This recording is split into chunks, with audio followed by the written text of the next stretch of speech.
Started the theme music for you.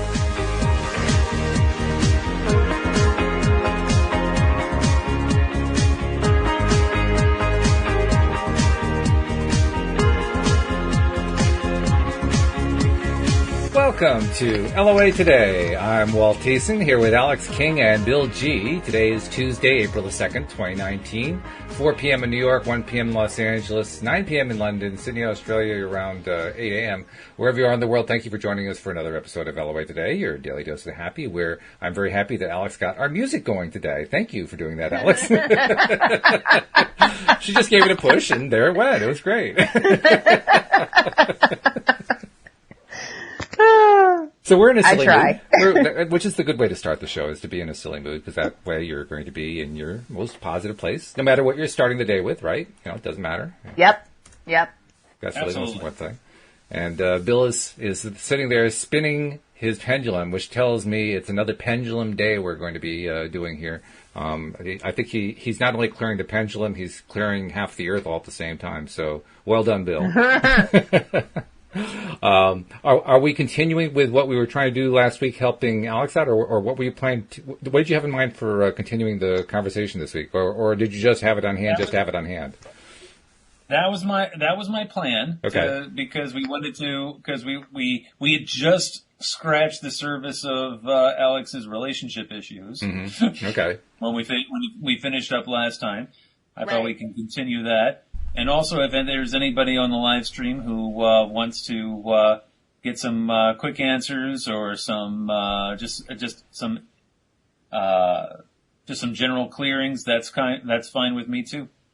Okay, sounds like a plan to me. So, Alyx, are you ready for the healing to begin? I'm ready for the healing to begin. There you go. All right, excellent. So, Bill, I'm turning it over to you. You take it from here. Go ahead. I'll just kind of watch the live stream. First of all, how are we all doing today? Doing good. We're doing great. All right. I'm doing good too. Jeffrey's doing good too. He says so. Hi, Jeffrey. I've got less than two weeks to tax season's over. It is crazy nuts in the tax office. I can imagine. I'm glad I got mine done a lot earlier than I normally do this year. I mean, we got ours done in like mid-February, and I'm usually one of the ones who gets it done on April 14th or something like that. But getting it done early this year, I mean, I forgot that I had taxes now. I mean, it's been so long now, it just slipped my mind. I've got the refund. I mean, it's everything. It's great. I love it. I don't have to do taxes, so I'm lucky. But just when I thought I was safe, that April 15th was coming up and it was going to be the end of tax season, I got called for jury duty. Oh no! The day after Easter, I get called for jury duty. And don't tell me it's tax court, right? Then you're actually going to be dismissed because you are biased against taxes. Yeah. Ways to get out of jury duty. I think my image froze. I'm going to try to fix that. It's okay. On my screen, it froze me in a laughing position, so that's pretty good, you know. If you're going to freeze the screen, you might as well do it that way, right? Okay. I think I'm coming back on now. Getting there. There it is. There we are. Okay. So, take it away, Bill. All right. Okay. Now, again, we're going to first we're going to clear ourselves and clear the atmosphere, make sure that everything's okay. I got to tell you, we're getting information. Jeffrey said I still need to do my. He says he still needs to do his taxes. Maybe Bill can clear them for me. All right. I'll clear taxes. He can do both. Quick poll. How many people haven't done their taxes yet? That's right. It's funny. No one's raising their hands. I don't understand. That's okay. You can always do an extension. That's right. Yes. Yeah. I've never done that, actually. All right. We're getting our information from the right place. How's our committees doing? My committee's fine. How's Alyx's committee? Oh no, committee's up to 7. Let's lower that down. Nah, invite them all in. I'm just kidding. Nah, it's a party. The more the merrier. No. Alyx is very popular. In the kitchen. She's just very popular. Yeah. She's got, you know, on this side and the other side. That makes me feel good. Well, something very interesting to note about your high self committee. I mean, there's some people who believe that the high self committees consists of souls that are like within a soul group. Mm-hmm. But I've actually seen evidence to indicate that the souls in your high self committee are actually aspects of yourself in non-physical form. Oh. The way that works is, just imagine here that you've got, in the non-physical realm, there is no time, right? There's no, right. Time is something that's restricted to this plane. So you go to the non-physical, where there is no time, then you can have a gazillion duplicates of yourself from different time periods, all meeting together and having a party. Nice. Marvel Comics ought to do something like that. It's a superhero gang, right? Yeah. Actually, that's DC Comics that does the DC does the multiverses. Oh, okay. Yeah. Okay. Yeah. Sorry, my apologies, DC. Yeah. You can see how closely aligned I am with comics. I mean, it's just, Yeah. Well, they all have their own TV shows now, so Alyx is well aware. That's right. Of course she is. I should have known. I should have asked you. I should have known. Yeah. Oh, well. Okay. Hashtag Alyx is always right. All right, so what would we need to talk about this? You're going to put that on the list, aren't you? I know you are. I'm not that self-centered. No, I won't. One day I will. One day it'll come up and it'll be necessary, and I will. I'm going to make a t-shirt. So now let's take a look at Alyx's love life. It'd be interesting at this point. I think the pendulum's stuck. Let's see. It's stuck on interesting. That's what it's stuck on. Oh, okay. There we go. All right. So we got some inner archetypes. Inner outer archetypes? Wow. Inner archetypes. But that inner implies that there's also outer. Yes. An inner archetype is something that exists on a core level, whereas your standard archetypes are something that is more of what you see. Ah. Okay. So the inner archetype of the creator came up. Well, if you're going to have one, you might as well get that one. That's a good one. That is a good one. Inner archetype of the creator. Anything else? Got to be more. Okay. We're going to 27. Learning is fun. But learning is fun is always an interesting one to come up because there's nothing fun on that chart. Oh, no. It's a lie. Deception in advertising. Oh, my God. So here we are. We are caught up in misbeliefs. We are caught up in misbeliefs came up. Oh. All right, next. All right, now we got 14. That's gonna pre-fall. This is illusions, creating the illusion, pre-fall consciousness. Well, it goes with being a creator, sure. Yeah. Me. And let's see. That one or that one? Okay. Misuse and energy in creating. Oh, man. I think misuse of energy in creating. I think you have to have a talk with your higher self here. I mean, come on. I know, right? I thought I was doing everything right down here. But, all right. Is there anything else to look at? Yes, there is. Show me. All right. We're going 21. 21 is final items. 21 black. I didn't know you spent time in casinos. It's final items, this one universe. And that is, show me. This one's getting a little esoteric. This is the all category. Aww. For $100. So the all category. The all category refers to, actually I'm not sure what that refers to. The all category, because we got to look at it in context. Mm-hmm. Let's see. So we got inner archetypes of the creator. We have learning is fun. We are caught up in misbeliefs. We have misuse of energy in creating in the all category.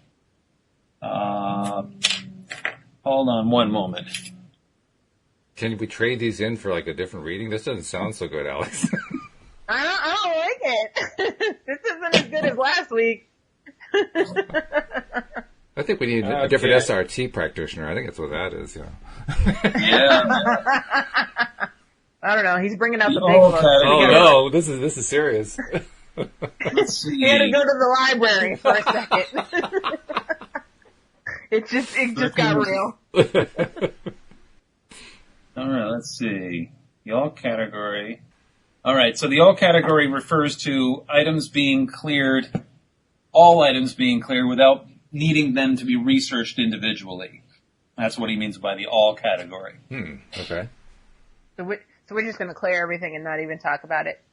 Well, what it's saying is, when it comes up the all category, what it's saying is, there are multiple misbeliefs, is multiple misuse of energy, there's multiple creator programs going on here, and it's saying, there's a lot going on here, we only need to clear it once.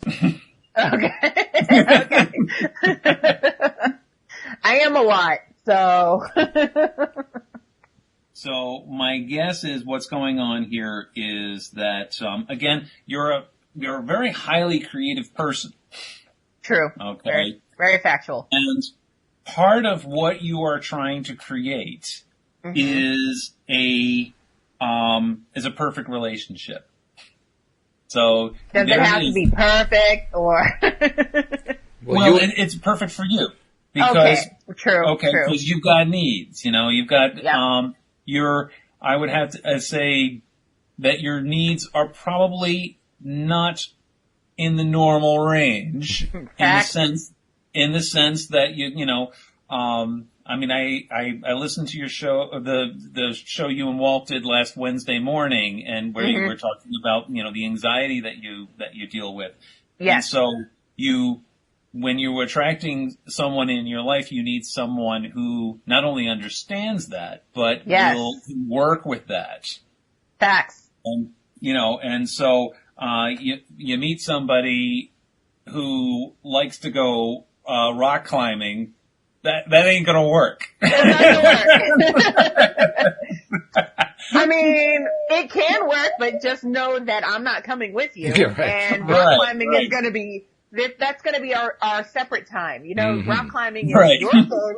And, or basically, really, any kind of outdoor sport is out of the question, at least at this point, because of the fact that the agoraphobia comes in. So all of the normal activities that you would consider, dating activities, right? A lot of them are off the table.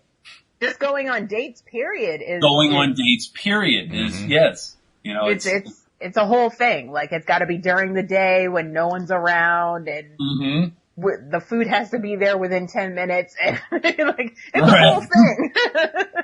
So I'd rather just get takeout and come back home and eat in bed. Right.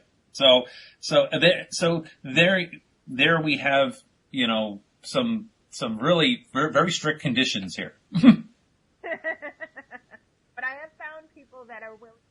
Oh, there your mic just cut out. That's when I flip the camera. Like your mic had low volume and then no volume. What about now? It's low volume. No volume. Yeah, I don't think the people on the other side want this clear. They're doing everything they can to block this. Yeah. Well, I think again, this is what's interesting is it's creating a situation where the only thing that is being attracted are things that are going to work with this situation, the situation as it's created. And there's so many blocks here there's so many there's like, you'd consider it a barrier to entry. There's so many barriers to entry when you're looking at it from the perspective of the prospective boyfriend, life soulmate, whatever. There's so many barriers to entry here. There's, you're dealing with somebody who has a lot of, has a list of things that need to be things to be avoided and things that can't be done. And, and I would imagine that's probably something that has been a bit of a turnoff for guys who want to date you. Is that true? I wouldn't know because a lot of guys haven't gotten. You can hear me, right? Oh, you're plenty loud now. Yes. Oh, okay, all right. They usually ghost me before we even get to the part about the fact that I'm an indoor person. Okay, so for the benefit of us old fogies, what is ghosting?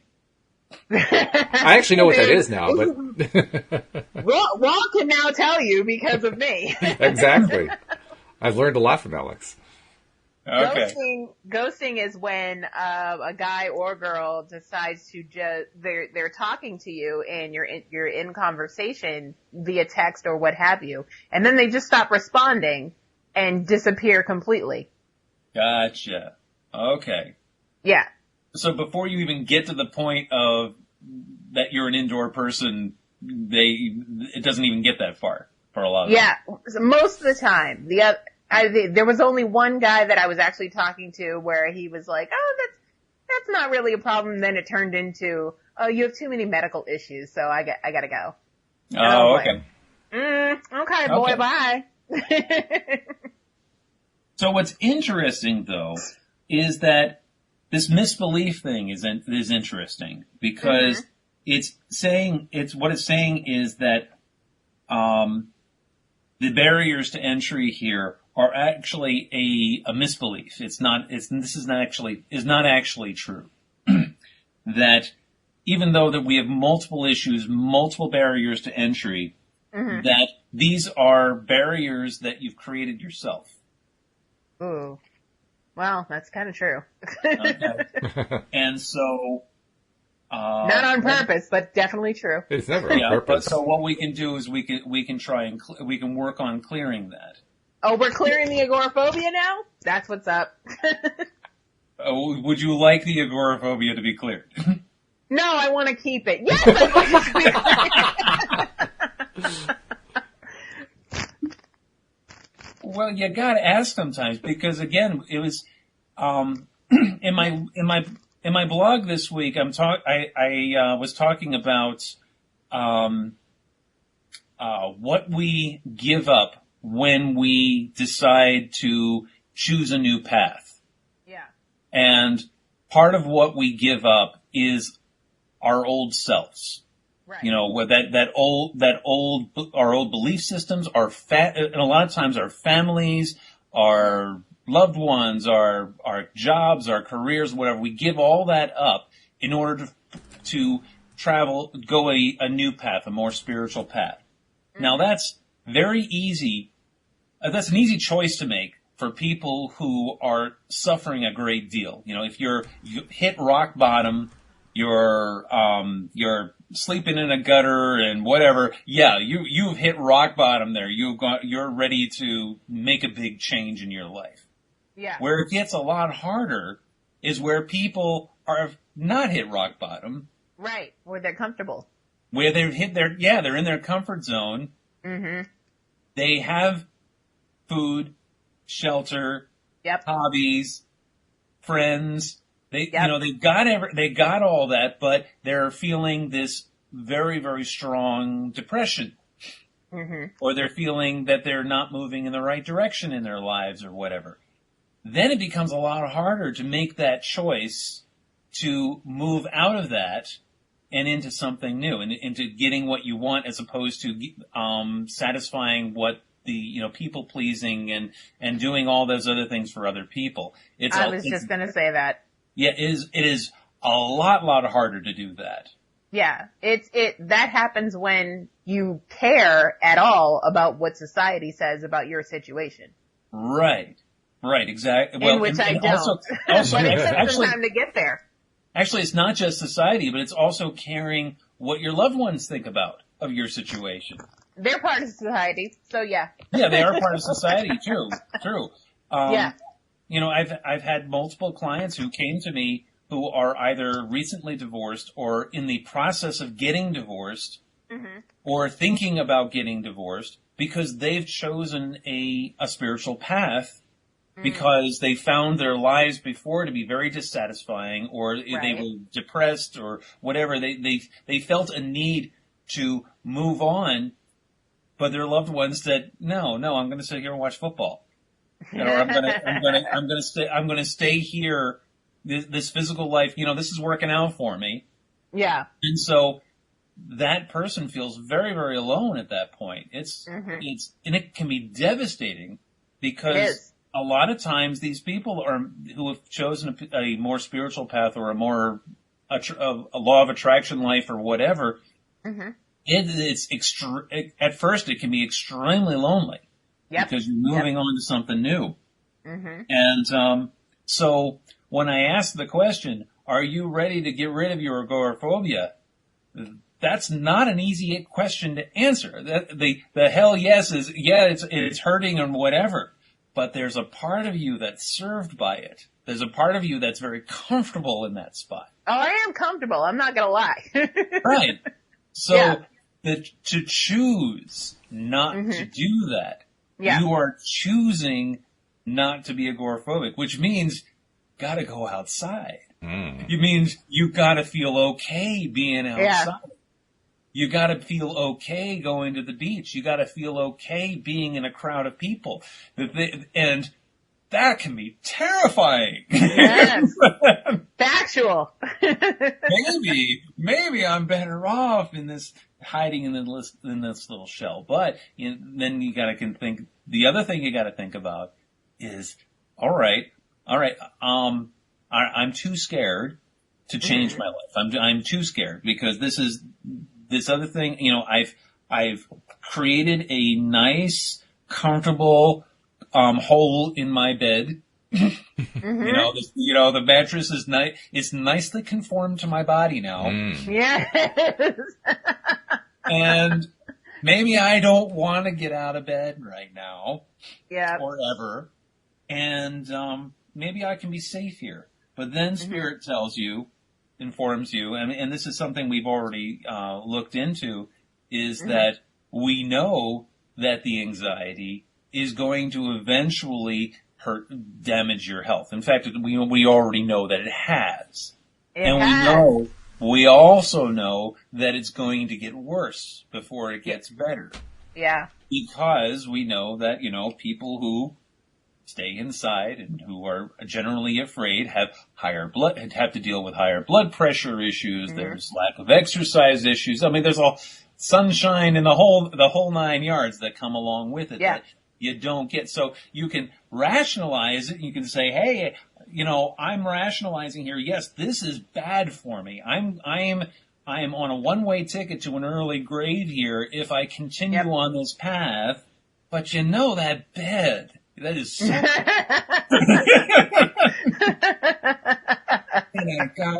I got my pillows and I've got my TV and I've got this all, I've got it. I got it and I'm good. So again, there's a cognitive dissonance going on here. There's a decision to make. You got to decide that I am not afraid. I am brave. Because this is going to be probably the hardest thing you ever do in your life. And it is affecting your love life. It is affecting, because again, what we were saying, that you've created so many barriers to entry. Yep. For anybody to come into your life on a romantic level. Because, somebody especially who's on Tumblr or whatever, they're not just looking for a girlfriend, or they're not just looking for a good time. They're not just looking for a life partner or someone to marry. They're also looking for someone to have fun with. Right. And if they've taken the step to say, okay, I'm ready to start dating because, I'm ready to start dating, they want to go on a date. Mm-hmm. Yeah. They don't want to just, come to your house and eat takeout.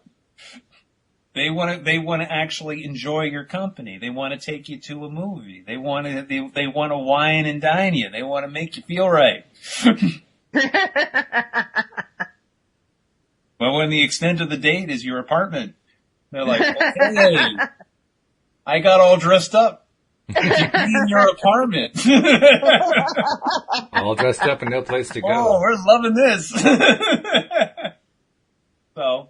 Hey, Alyx, anyways, Jeffrey's asking a question that's fundamental to what you go through with your agoraphobia. So maybe you can explain for him. He's asking, what is it about being outside that is fearful? Is it the people, the noise, the wildlife, not being in control of your surroundings? Is it everything all at once? What is it? It's everything all at once. And I get it too, because my father-in-law suffered from agoraphobia, and even Nina, my wife, she suffers from a form of anxiety and a little bit of agoraphobia too. I mean, most of the time she's okay, but there are days when she's like, "Nah, I'm in my bedroom and I'm in my safe place, and this is where I'm staying." Yep. And so, I'd be like, "Hey, let's go and."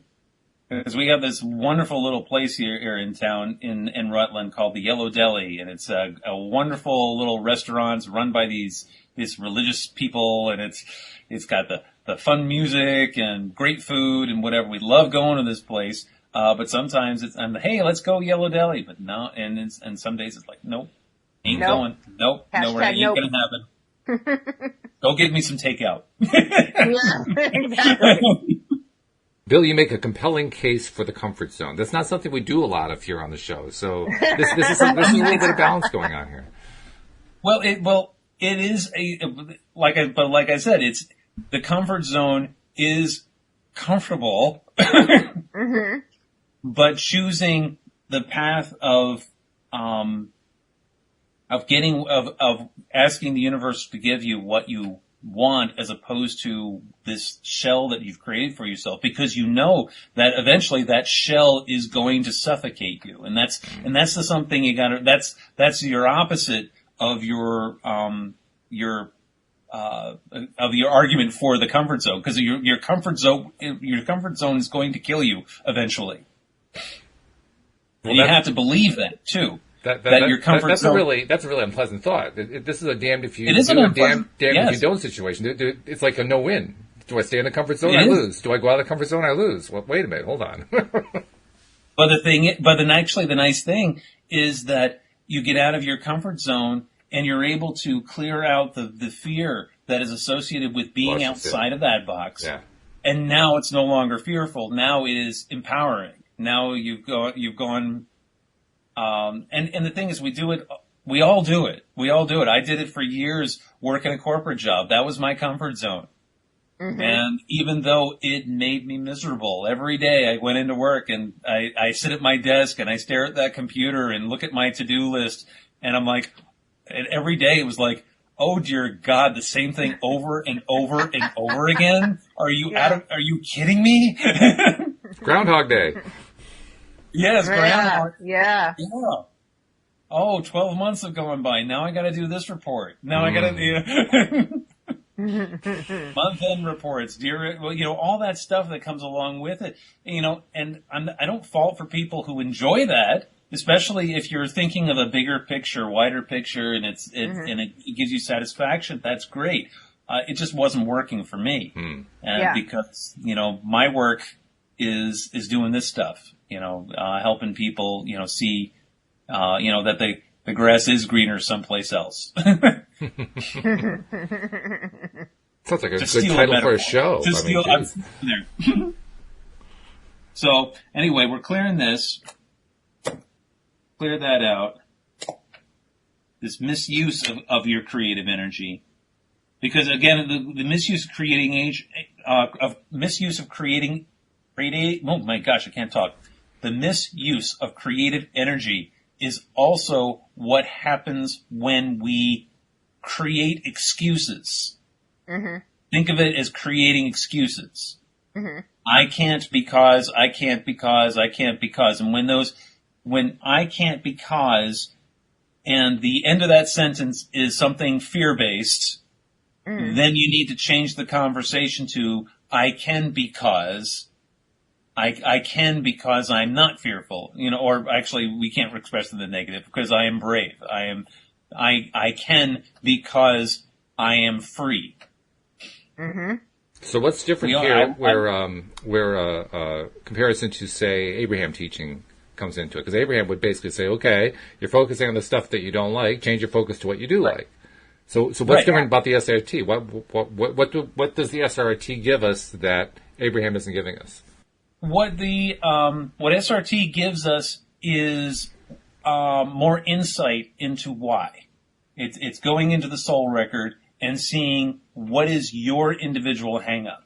What is in your soul record that is preventing you from doing that Abraham realization.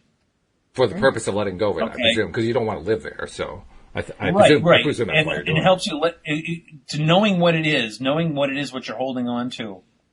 It makes it easier to let go of it. Okay, right. Okay. Because a lot of people go into the law of attraction, and they're like, well, I want this, not realize, like, I want a more meaningful relationship, not realizing that they have a subconscious program about always having bad relationships. And since they're not consciously aware of it, they don't understand, well, I'm doing my meditation, I'm doing my manifestation, I'm doing my mirror exercises, I'm doing everything I need to do.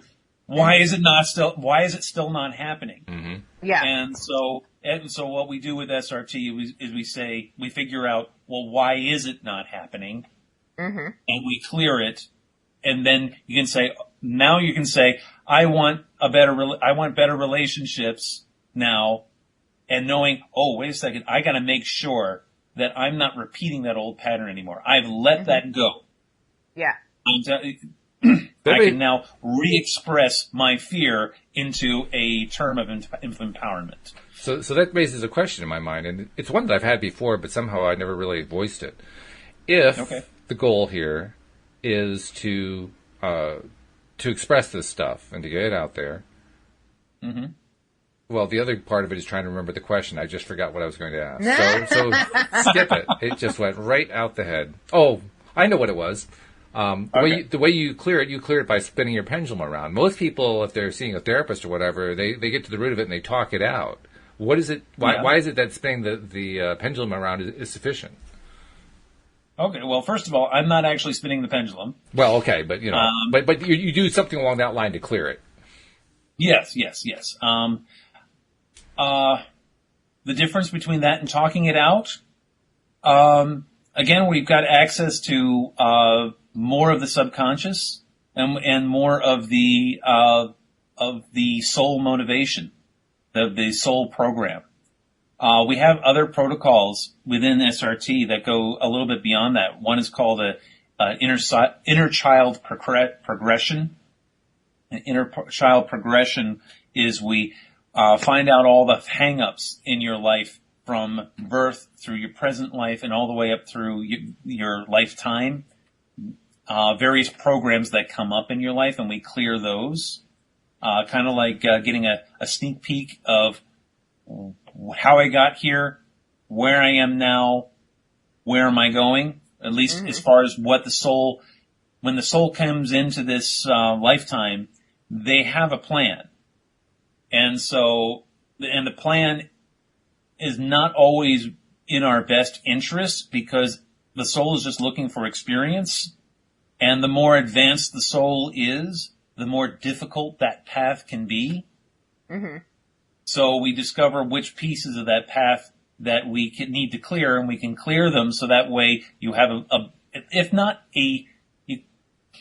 it doesn't prevent life from happening, but it gives you better tools to understand and be in a more neutral place, a more positive place when you hit those things. Another protocol we do is called the brain restructuring. And that one goes a lot more intense. And what we do with that one is we figure out what is the negative concrete base of your existence and what has been programmed into your actual physical brain cells. Mm-hmm. And then we replace those with a positive concrete base. We take those phrases and we turn them into positives.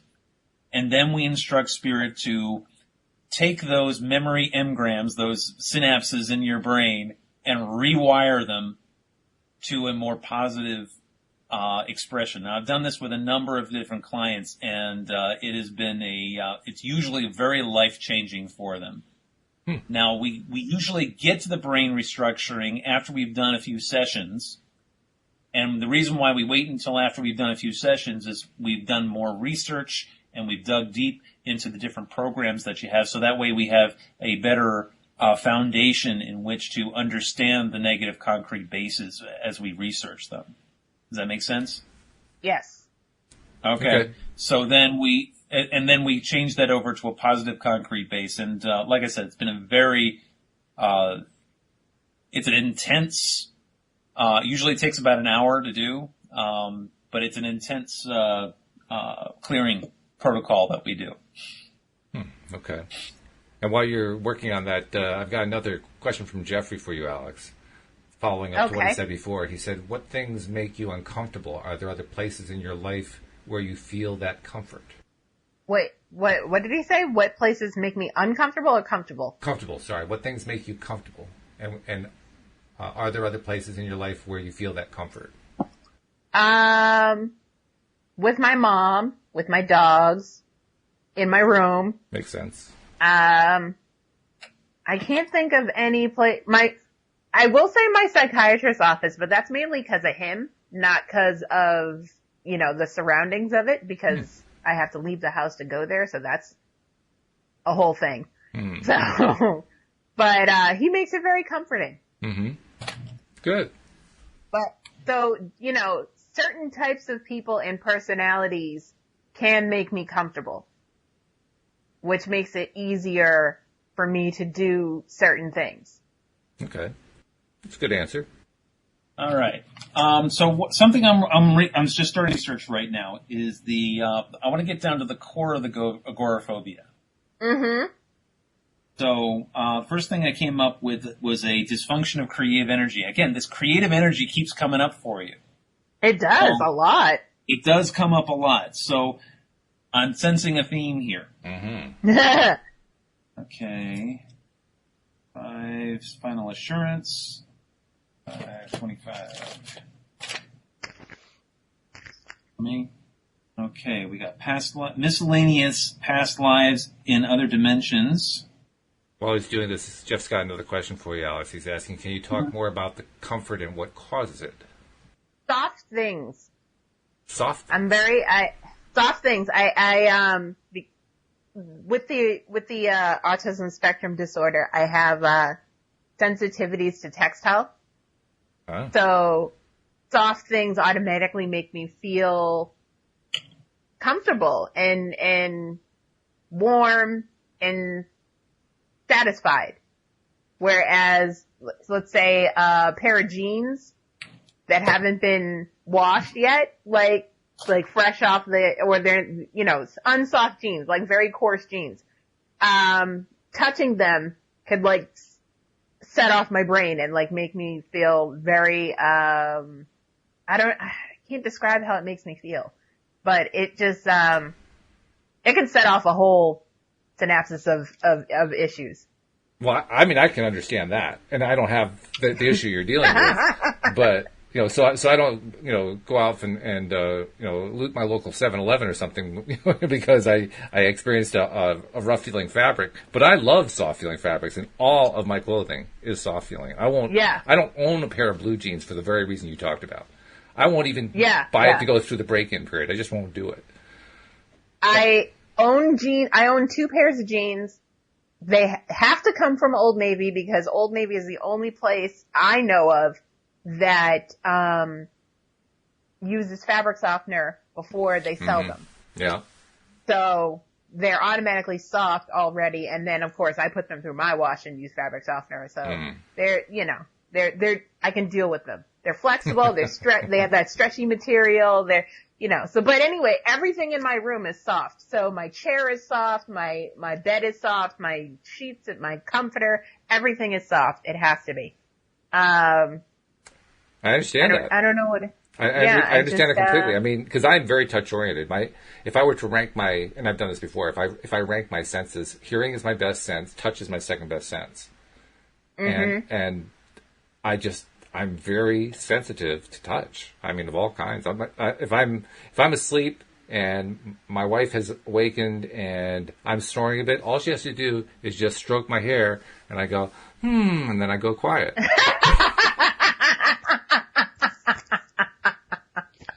Because I'm that sensitive to touch. That reminds me of the, what was that book in Harry Potter that you had to stroke the spine of the book? Oh, yeah. The Monster Book to Monsters. Yes. Monsters Book of Monsters. That's it. Yeah.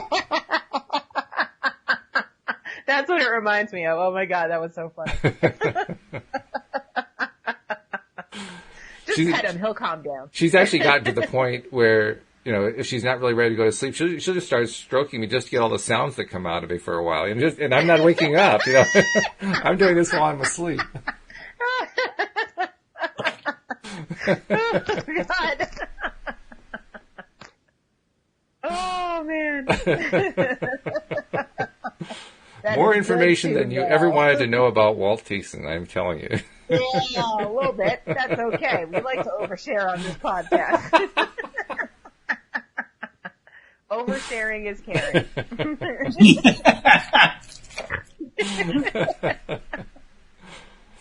No laughing, Bill. You're supposed to be checking the charts. Focus, Bill. Oh, that's funny. All right. So what do we got? Oh, quite a bit. Oh boy, here we go. I'm running out of room for hashtags, people. Flip the page. Are we? I'm so glad that web pages have no limit. Yeah. I know, right? Okay. So, this agoraphobia is something you have definitely put this into this lifetime. Because you wanted to live a very solitary existence. Let me look at something. Are you a monk in a... All right. You were a very... How many... What's the percentage? Sorry, I'm getting a lot of things at once, so I don't mean if I'm can't complete a sentence here. That's okay. All right. We're looking at 70% of your past lives in other dimensions, and that's what keeps coming up. Mm-hmm. You were living a very solitary existence. You were like a hermit.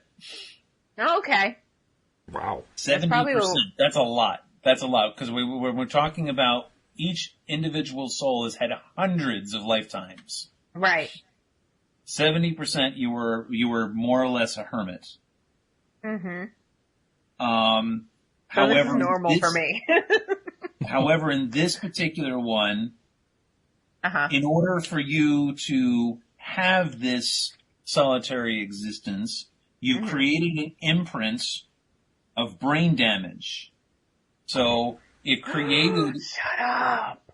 It created a belief that you have autism spectrum disorder, which brings on the anxiety disorder. And the message here is that it's an illusion.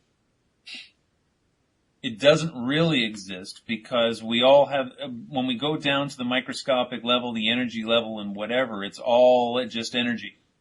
Mm-hmm. And because we're all just energy, we can change the energy based on, again, what we want as opposed to what we don't want. So we can change that. And again, the embryo came up again. So again, it's this, you've got this creative egg inside of you that is, a part of you wants to be alone in order to, be the mad scientist in the lab all by themselves, creating this thing. No, nobody can touch it because I'm inside this thing. It's alive! It's alive! It's alive! It's alive! But don't take me out to dinner.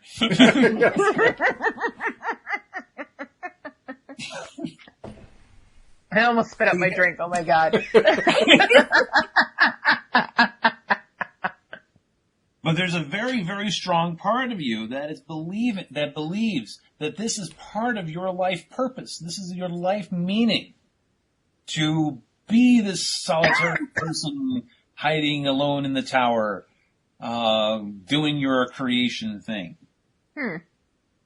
So again, this is part of the this shell so that's that's basically the root of the agoraphobia here. It's this desire to create alone, being alone, and being, whatever. And I mean, even doing the podcast, it is a form of a solitary work, because again, it's just the three of us, and we're separated by hundreds of miles. So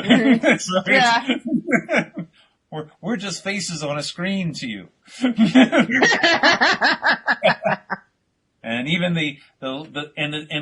we're safe talking in front of all of our listeners, again, because they're just text messages on a message board.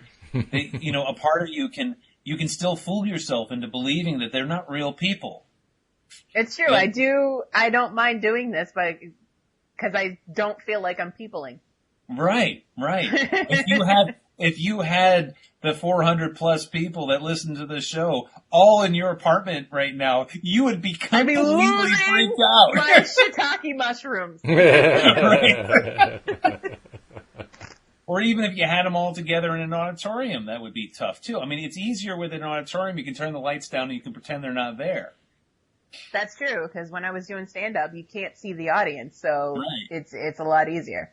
It is a lot easier, but if you're working a room where you can't turn the lights down and you can see them actually looking at you, it's a lot harder. But the stand-up came before the agoraphobia. I wasn't doing it during the shutdown, I call it. Okay, so when did the agoraphobia start? I was 26. All right, so that late. Okay. Yeah. Mm-hmm. Okay, so you're only talking of the agoraphobia's only been a thing for what, 5, 6 years? 10 years. 10 years. So this, it's been, and when it came on, did it come on all of a sudden, or did it come on kind of gradually? Gradually. Okay. Mm-hmm. And it was while you were doing stand-up? I was doing I was an outgoing person. I was at the clubs every weekend. I was doing stand-up. I was also a hairdresser, and, I was doing it all. Okay. And was there any particular event that happened that a traumatic, any kind of trauma that happened during that made you feel unsafe? I had my first panic attack while I was driving. Okay. And almost got into a car accident. Okay. So I was like, okay, I'm not driving anymore.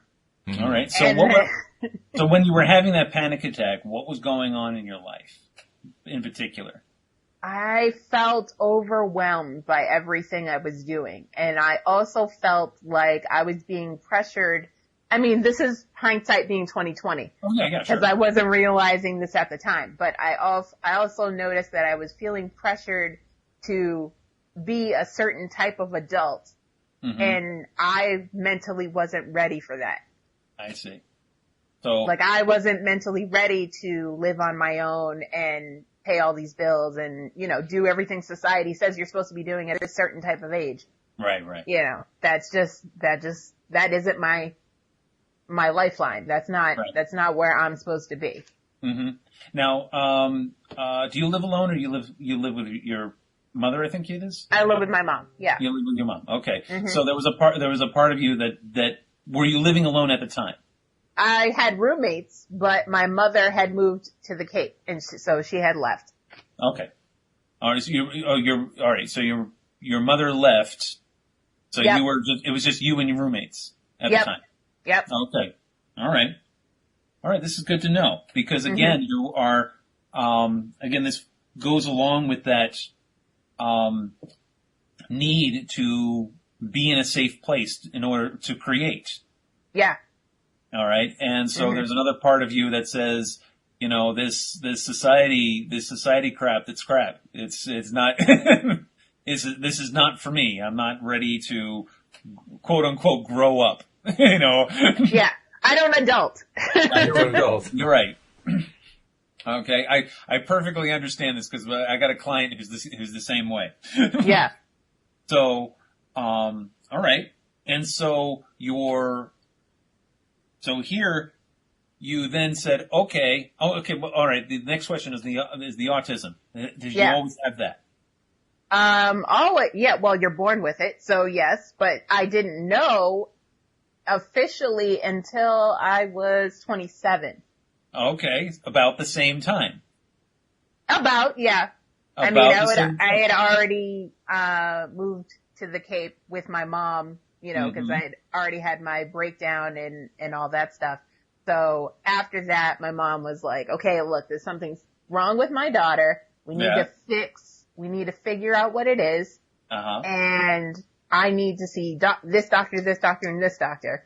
Right. And so my mom like took charge of my whole healthcare and everything. And then that's how we figured out this is why she struggled in high school. This is why all this happened. This is why she's this way. And it all just clicked and made sense. And I was like, okay. And now, and now you can see here is there, this was the integration of a soul program. The soul programs wanted you to be in a certain place or a certain, mindset. You know, it wanted you to be in a safe place. And here you were trying to adult, which means that, you know, and one of the first things we learn when we become adults is we can't be kids anymore. Yeah. And we also learned, one of the first things we learned as adults is that, it's not just all fun and games. We can't, there are consequences to, hanging out with our friends. There's consequences to, you know, being clubbing all night and getting drunk and whatever, because, you know, I gotta go to a job. And if I don't go to my job, I'm going to get fired. And if I get fired, then I can't pay my bills. I can't pay my bills, right? Yeah. It's consequence after consequence after consequence. Yeah. And so all of a sudden you realize, oh my gosh, all those things that my teacher's been telling me all this time about, being a responsible person is, wow, geez, no, thank you. No, thank you. I quit. Thank you. I've had enough. Good night. Right. So now here you are at 27 years old and you're doing these things and you're trying the adult thing and whatever, it ain't working out. So now we're going to throw that imprint in there. I'm going to say, okay, now I can't adult. I can't because I'm broken. All right. I have there's your imprint of brain damage. So there it is. I am broken. And not only am I broken, I'm broken in the brain. You can't fix me. You cannot fix me because I'm broken in the brain. And I was going to say, ironically, around this time is when we found the AVM, the arterial venous malformation in my brain. I got one of those too. Oh, nice! High five! Yes. One day I'll die from a stroke. Oh no, not me! They shrunk mine with radiation, so mine's gone. Actually, it was an aneurysm, so whatever. It's okay. Yeah. The neurologist said I have a better chance of being hit by lightning, so. Yeah, well, in my family, not so much. Well, and again, that's another reason why I chose a life that was less stressful. Yes. Because agreed. If I live a life that I am not living my best life, then my blood pressure goes up and then whatever. And then, again, it will, and I know for a fact, because I know I've got this thing in my brain, that it will kill me. Yeah, exactly. If I'm not living my best life, it will kill me. So, I don't have a choice. I have to live my best life. Yes. Well, you do have a choice. Okay. I mean, the choice is there. You've clearly opted on which way you're going to go, but you do have a choice. Right. So, now here's your choice. Alyx. Yes. Your choice now is, okay, I've created this thing in my brain. I've created this condition in my brain in order to protect myself from the responsibilities of adulting, because I believe that adulting is going to get in the way of my creative energies, in my ability to be a creator. Because because all of that responsibility is going to stress me out so badly that I will not be an effective creator. So therefore I'm going to put these things on me so that way I can remain safe in my cave, and that way I don't have to ever come out again. And this has been a repeating pattern. This has been something that's going on in 70% of your lifetimes. That's a lot. That's a lot. So this has been going on over and over and over again. Mm-hmm.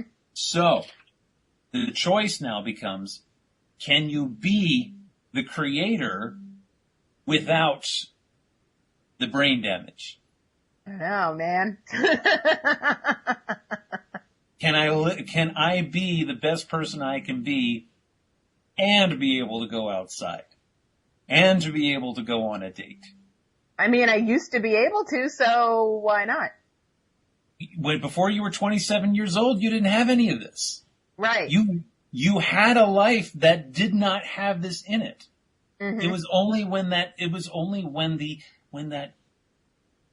life became a bit unbearable, when life became scary, that you said, oh, wait a second, I've got this thing where I didn't do so well in school and I didn't do this. Hey, I bet you that there was something wrong with my brain all this time and I just didn't know it. And now I'm going to make it bigger and bigger. And this happens with cancer too. Mm-hmm. People, when people go through life and they are constantly believing that they're sick or they've got this genetic predisposition or whatever, it becomes a self-fulfilling prophecy. Mm-hmm. Their energy actually creates the tumor. Their belief actually creates the condition. And what's great about it is you can unbelieve that too. Mm-hmm. Just as easily as you believe that into existence, you can unbelieve it. And then you got a whole new life going on. Mm-hmm. Okay, so we're gonna clear that. And again, you can always put it back on if you want. You always have that choice. So it's like a pair of pants. Right. So seriously, think about it. Mm-hmm. And the next time you are looking out the window or whatever, and you're thinking, I'm going to go to that mailbox and I'm going to go get that mail, and oh my God, that's scary. But wait, and then you think to yourself, wait a second, am I just telling myself that? Mm-hmm. Am I believing that in order to keep me safe inside when there's really nothing? Because I remember a time when I was able to go outside and go to that mailbox, and it was okay. Yeah. In fact, it was more than okay. I was able to go out clubbing. I was able to do all sorts of great stuff. Mm-hmm. And can I order my life?